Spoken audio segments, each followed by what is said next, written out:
Olá, estamos começando Atualidades do Campo desta semana. No programa de hoje, nós vamos saber mais sobre alguns dados levantados por uma pesquisa feita aqui por professores acadêmicos da universidade, dentro da Rede Leite, com idosos rurais. E quem está aqui conosco para nos falar a respeito desses dados, o que foi possível constatar em 3 municípios aqui da nossa região, Cruz Alta, Fortaleza dos Valos e Ibirubá, é a coordenadora dessa pesquisa, que esteve então à frente dessa coleta de dados e com a participação de docentes aqui da instituição, professora Solange Garcês. Tudo bom, professora? Tudo bom, Rubiana. Prazer tê-la aqui conosco para contar dados de uma pesquisa que a gente pode dizer que é inédita aqui na nossa região. Com certeza. Nós que agradecemos, então, o convite. Para nós é bem importante, porque a gente está na fase agora de socialização desses resultados, né? Porque essa pesquisa é uma pesquisa que tem uma metodologia diferenciada, né? Uma metodologia de pesquisa de desenvolvimento, onde a gente não trabalha sozinho, a gente trabalha em equipe, né? E essa equipe, então, não é só dos professores e dos alunos, mas também com as instituições parceiras, né? Que são os extensionistas da Emater, Ascar, que foram os nossos principais parceiros, né, através então do GT Social, da Rede Leite, né, e em conjunto também com a Emater. Então, acho que cabe a gente destacar a metodologia dessa pesquisa. Foi uma metodologia realizada então em conjunto, em equipes, onde a gente priorizava mais então a questão da participação dos sujeitos da pesquisa. A gente fazia então a pesquisa de 2 propriedades no dia, então a gente ouvia muito mais, né, do que questionava. E sempre indo, né, nesses encontros, um professor bolsista e um extensionista da Emater. Então, esse eu acho que é o grande diferencial. E também que a gente não chegava já dizendo que ele estava fazendo a pesquisa. Anteriormente, a gente fez um seminário de sensibilização, né, onde a gente convidou a comunidade que iria participar, em todos os 3 municípios onde a gente coletou os dados, né.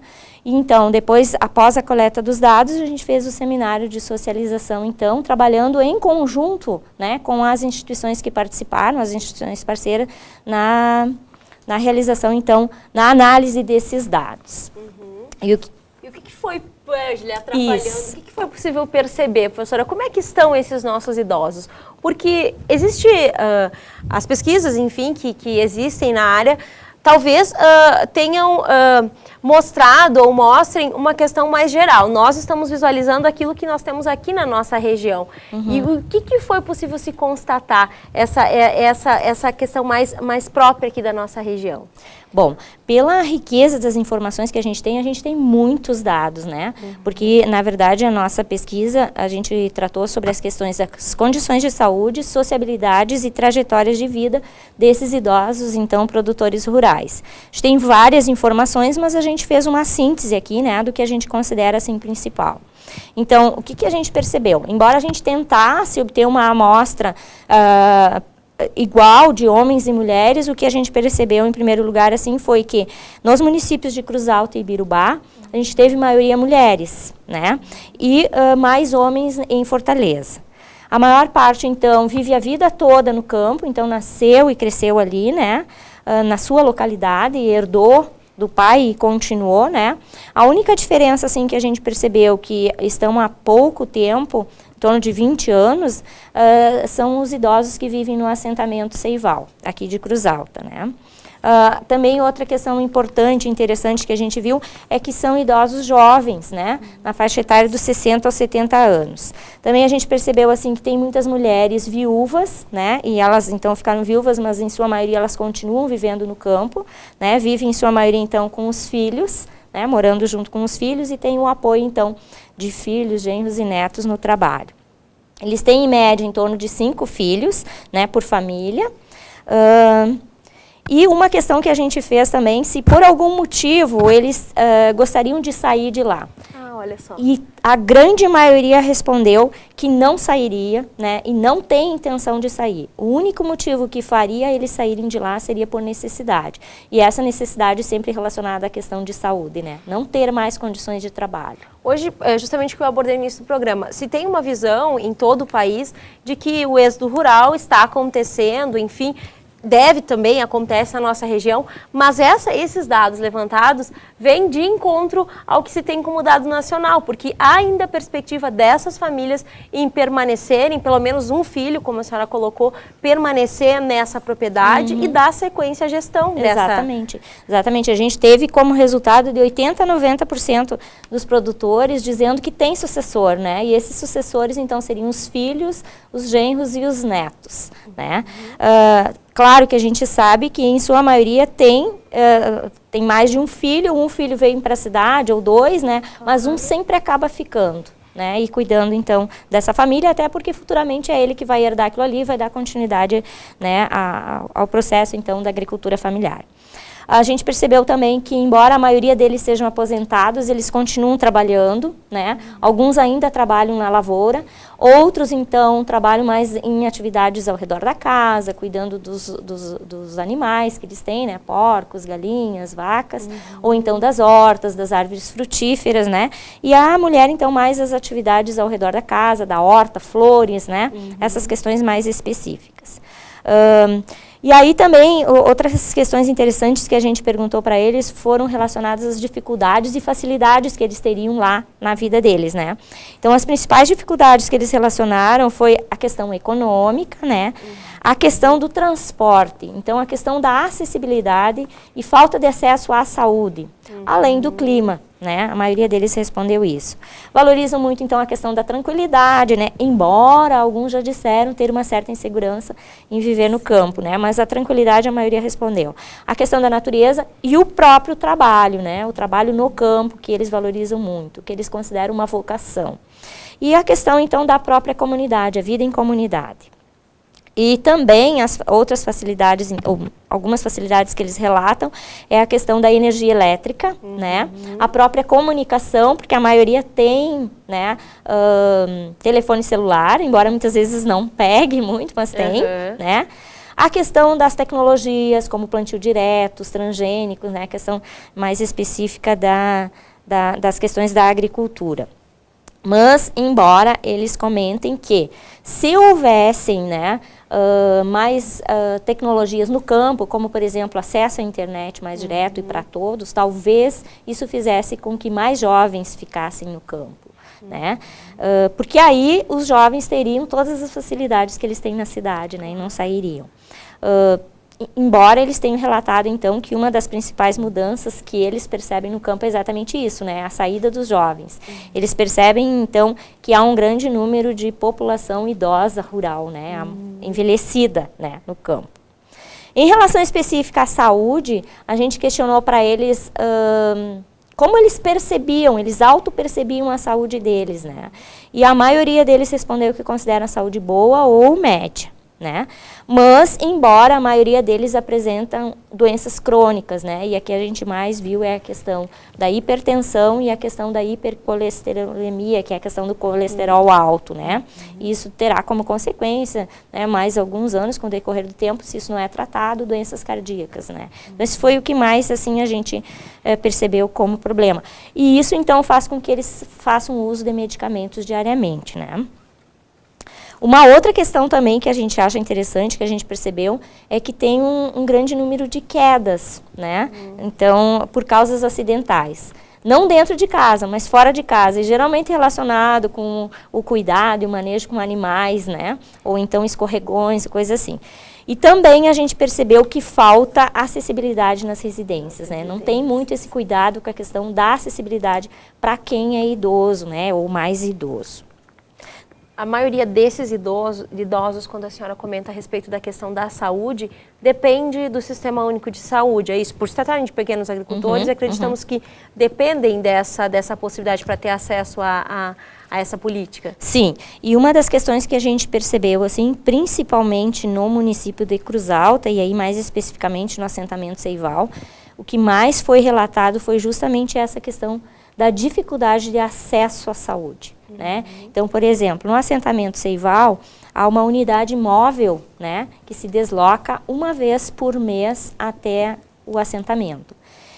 Só que se chove, por condições de dificuldade de acesso nas estradas, essa unidade móvel não vai. Então, se isso acontece no mês seguinte, ela não vai de novo. Se acontece no outro mês, ela não vai de novo. Então, se isso, porventura, ocorrer 3 vezes no mesmo dia em que está previsto para eles irem, eles ficam 3 meses sem. Né? E aí, fora que eles não têm também transporte. A maioria deles depende de transporte público, né? Ou particular, né? Então, eles precisam conseguir um transporte para vir à cidade e ter acesso, então, a uma estratégia de saúde de família. Então, isso é uma das dificuldades, principalmente em relação ao assentamento Seival. Uma outra questão também que a gente questionou foi a questão em relação a estilos de vida, né? Então, a hábitos e estilos de vida. E aí, mais especificamente, a gente fez algumas questões específicas sobre hábitos de consumo de bebidas alcoólicas e tabagismo. Então, em sua maioria, eles não consomem bebidas de álcool e nem fumam, né? Muitos relataram que foram fumantes, 20, 30 anos, mas que hoje não fumam mais. Mas também relataram, assim, que quando consomem bebidas, o hábito, por exemplo, é beber uma taça de vinho, né, no almoço ou na janta, e nos finais de semana tomar alguma cervejinha com os amigos na sede da comunidade, né, onde aí eles realizam as suas atividades, como jogos, canastra, bolão, né, esses hábitos bem particulares, né, de quem vive no campo. Uma outra questão também que a gente percebeu, assim, é que há pouca participação em grupos de terceira idade. Né? Então, onde a gente percebe mais essa participação é no município de Fortaleza e em Ibirubá. E não existe participação nenhuma em Cruz Alta, até porque não existe grupos, né, de terceira idade organizados no meio rural. Isso também foi uma das queixas deles, né, que eles gostariam de ter. Até porque eles sabem que eles teriam essa necessidade, assim, de praticar atividades físicas ou de ter atividades de lazer, né, mais organizadas. Então, isso foi uma questão também que eles relataram que gostariam de ter, né. Mas o que a gente percebe também, assim, é uma grande participação na vida comunitária, principalmente relacionada às questões religiosas, né, em torno da igreja, com organização de festas, de baile, né, mas tudo isso relacionado à questão comunitária. E muito pouca participação na vida política, né. Isso que eu iria lhe perguntar, professora. Como é que está a questão sobre o conhecimento dos direitos do idoso? Hoje nós temos o Estatuto do Idoso, Cruz Alta tem um conselho, que trabalha essas questões. Eles se sentem representados, sabem dessas oportunidades e aspectos voltados aos direitos dos idosos ou não? Uma das questões que a gente percebeu, assim, é que, além de eles não terem essa participação na vida política, eles têm muito desconhecimento dos seus direitos, né? Inclusive, um dos exemplos é que no assentamento Seival, a maioria deles não conhecia o Estatuto, né? E uma das ações, e aí a gente começou pelo assentamento Seival, até por ter sido o município de Cruz Alta o primeiro município que a gente terminou, então a gente já está retornando algumas ações, né? Então, a primeira ação que a gente fez foi a gente conversar com o Conselho do Idoso e indicar um membro, né, que representasse eles. E aí a escolha deles foi pela representante, pela extensionista da Imater, seja que faria esse elo, né, que fará esse elo, então, entre eles e as necessidades e o Conselho, né. Então, ela já está, desde maio desse ano, participando das reuniões do Conselho. E também, como nós fizemos parte do Conselho Municipal do Idoso, a gente também já possibilitou realizar uma pré-conferência, né, municipal do idoso, porque a gente vai ter a conferência municipal aqui no município de Cruz Alta no dia 22 de agosto, e a gente está organizando pré-conferência em alguns bairros. Então, a gente, pela primeira vez, realizou uma pré-conferência com idosos rurais e foi no assentamento Seival. Então, acho que essas já são as ações, né, que a gente já está retornando. E uma outra questão também é que a gente organizou um projeto PIBEX, né, a partir dos resultados dessa pesquisa, onde a gente está oferecendo algumas ações já a partir desses resultados. A gente já teve, então, o primeiro encontro, né, a primeira oficina que a gente realizou desse projeto, foi no dia 8 de agosto, onde a gente trabalhou justamente isso, essa necessidade que a gente viu, que foi a questão do estatuto. Apresentamos o estatuto, os direitos, né, e deixamos cópias do estatuto com eles, e no final do ano a gente pretende fazer um seminário, então, discutindo mais aprofundadamente, e quando eles já tiverem, né, esse conhecimento maior sobre isso. E também o próximo encontro que a gente vai realizar desse projeto PIBEX é a respeito das orientações sobre câncer de pele. Que foi uma das doenças diagnosticadas também que a gente percebeu, não em grande quantidade, mas que a gente percebeu que existe. Professora, para a gente encerrar, qual é o próximo passo? Qual é o encaminhamento? A senhora já relatou alguns encaminhamentos que já foram dados a partir do que foi detectado lá.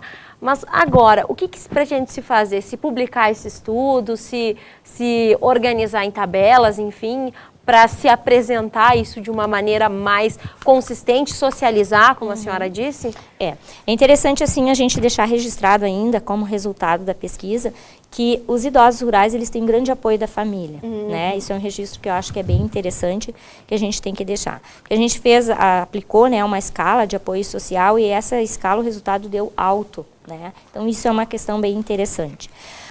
Também é interessante a gente fazer um registro aqui que a gente, além de fazer o questionário, a gente fez exames de sangue, onde a gente avaliou questões de intoxicação, né? E aí depois vocês podem, né, buscar maiores informações com a professora que coordenou essa questão, que foi a professora Roberta Catânio. Mas o próximo passo, então, é a gente encerrar esses dados, né, ainda detalhar mais algumas informações importantes e realizar os seminários nas cidades com a participação dos sujeitos e de todos os envolvidos. Então, a gente tem, dia 4 de setembro, está marcado para ser realizado esse seminário em Fortaleza. Já realizamos o seminário na Fazenda Seival, representando então, o município de Cruz Alta, já devolvemos esses resultados aqui para Cruz Alta e ainda temos que marcar em Ibirubá. E o grande final dessa pesquisa vai ser com a organização de um livro, que nós, juntamente com a Emater, estaremos organizando, então. Tá certo, professora, quero lhe parabenizar pelo trabalho. A gente sabe que não é fácil unir tantas entidades parceiras, claro, a gente sabe, conta com o auxílio da Emater, muito dentro da Rede Leite, que é esse grande projeto que a universidade está envolvida, mas também unir os acadêmicos, trazê-los para essa oportunidade de estarem praticando e em contato com essa comunidade, que futuramente é onde eles estarão atuando, né? Nós que agradecemos, e a gente tem, assim, agradecer também à comunidade, à Emater, a todas as instituições que participaram, principalmente aos idosos, aos acadêmicos que participaram também, que eu acho que para os acadêmicos foi muito mais que uma pesquisa, foi uma prática social, né? Sem dúvida. Com os idosos rurais. Tá certo. Muito obrigada, professora. Sempre seja bem-vinda aqui ao nosso programa. Obrigada. O Atualidades do Campo de hoje fica por aqui. Nos próximos programas nós vamos trazer então a nossa conversa com a professora Roberta, que esteve mais à frente então desse diagnóstico voltado aos exames de sangue, para nos detalhar um pouquinho do que foi possível perceber e diagnosticar a partir então dessas coletas feitas. Nós ficamos por aqui, até o próximo programa. Tchau!